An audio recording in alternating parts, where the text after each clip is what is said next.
Bismillahirrahmanirrahim. Assalamualaikum warahmatullahi wabarakatuh. Hello, good morning my class. How are you today? I hope you will be fine and you can still spirit for learning together at home.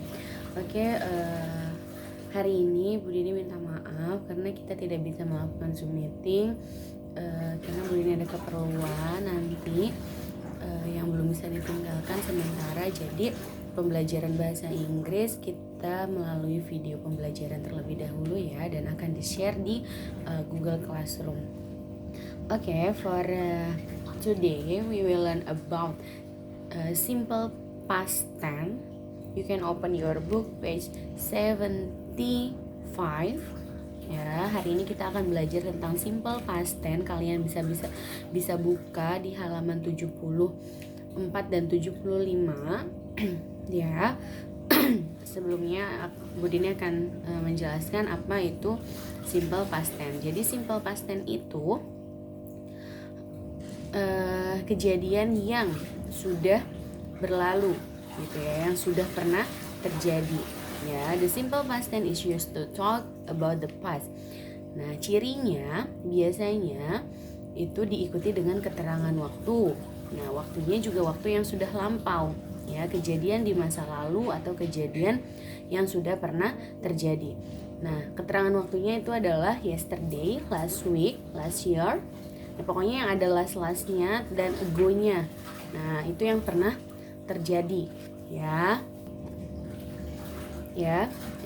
Nah, itu keterangan waktu yang sudah pernah terjadi kemarin, 2 hari yang lalu, 1 minggu yang lalu, 1 bulan yang lalu, 1 tahun yang lalu gitu. Itu adalah keterangan waktu yang digunakan di simple past tense. Nah, formulanya seperti biasa, ada 3 pattern, ada 3 bentuk ya, bentuk kalimat yang kita gunakan di simple past tense. For positive, for negative, and interrogative. For positive, subject plus past verb kedua ya, plus objek plus adjective keterangan waktu. Subjeknya seperti biasa I, you, they, we, he, she, it, or names. Nah, bentuk verbnya kalau kemarin kita belajarnya verb 1. Nah, nanti di kamus kalian lihat bentuk kata kerja pertama, kedua, dan ketiga, verb 1, 2, and 3. Ya, biasanya kalau pas itu karena sudah dilakukan dan sudah terjadi, itu bentuknya bentuk kedua atau bentuk ketiga. Nah, ini bentuk keduanya misalnya ya, dari eat. Saya makan 2 hari yang lalu. Saya makan 2 hari yang lalu. Ya, berarti I. Nah, eat itu kita rubah menjadi bentuk kedua. Kata kerja bentuk kedua yaitu ate. I ate, gitu ya. 2 days ago, misalnya segitu. Nah, misalnya juga saya pergi ke Jepang tahun lalu. Saya pergi ke Jepang tahun lalu. I went to Japan ya, years ago. Gitu. Saya pergi ke Jepang tahun lalu. Pergi itu kata kerjanya go, bentuk keduanya went. Gitu ya. Nanti kalian bisa juga dilihat di kamus untuk membantu kalian menentukan kata kerja bentuk pertama, kedua, atau ketiga. Gitu ya. Ada yang regular verb yang beraturan kata kerjanya, biasanya ditambahkan ed atau ya. Ada juga yang tidak beraturan, berubah bentuknya seperti itu. Nah, for negative, subject plus did plus not atau didn't plus verb 1 ya, plus object plus adjective.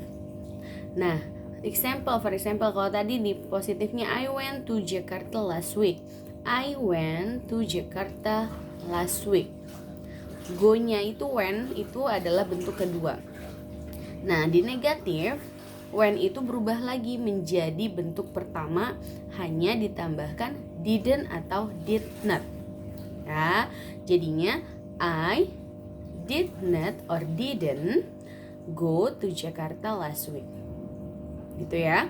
Nah, for interrogative bentuknya did-nya dulu, kalimat tanyanya dulu, kata tanyanya dulu yang ada di depan sebelum subjek. Did plus subjek plus verb one plus object or adjective. Seperti itu ya. Jadi did plus subjek plus verb one plus adjective or object. Jadi ingat, dibentuk positif ya, dibentuk positif simple past tense itu menggunakan verb kedua. Ya, bentuk verbnya itu past tense. Verb kedua, kata kerja bentuk kedua. Tapi untuk di interrogatif dan negatif gunakannya bentuk pertama, tapi ditambahkan didn't. Kalau untuk negatif, did untuk interrogatif.